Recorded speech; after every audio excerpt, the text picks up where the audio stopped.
Take a look inside your wallet, or maybe you don't even have one anymore. Maybe your money is just numbers glowing on a phone screen.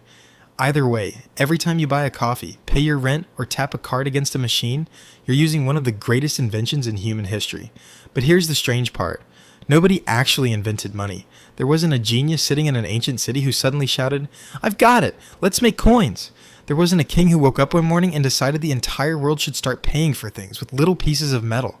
Instead, money was born from a problem so frustrating that every ancient civilization eventually ran into it, and the solution changed human history forever. To understand why, we have to go back thousands of years, long before banks, before coins, before writing itself, to a world where buying a loaf of bread was surprisingly difficult. Imagine you're living about 10,000 years ago. You're a farmer. After months of work, you've harvested more wheat than your family can eat. Meanwhile, your neighbor raises goats. You need milk, he needs grain. Perfect. You simply trade. This system is called barter, and at first, it works remarkably well. Until it doesn't. Because what happens if the goat farmer already has enough wheat? What if you need shoes, but the shoemaker doesn't want grain? What if the fisherman only wants pottery, while the potter only wants meat? Suddenly, every trade depends on two people wanting exactly what the other has, at exactly the same time. Economists call this the double coincidence of wants. Ancient people probably called it incredibly annoying. As villages grew into towns and trade stretched across rivers and deserts, barter became painfully inefficient. People needed something everyone would accept, even if they didn't personally need it. And that's when history took an unexpected turn. Across the world, different societies began choosing objects that carried value.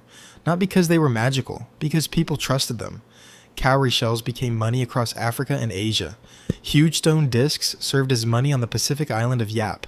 In other places, people traded salt, cattle, beads, tea bricks, even giant bronze tools. At first glance, these objects seemed completely random, but they all shared something important. They were difficult to obtain, easy to recognize, and widely trusted. Money, it turns out, isn't really about the object. It's about shared belief. If everyone agrees something has value, it starts behaving like money. That idea may sound obvious today, but it was one of humanity's greatest discoveries. Still, these early forms of money had serious problems.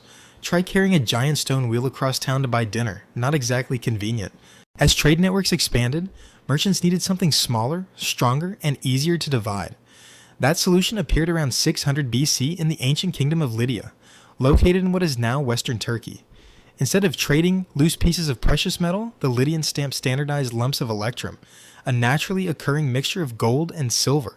For the first time, people could instantly recognize both the weight and authenticity of what they were receiving. These were the world's first widely accepted coins.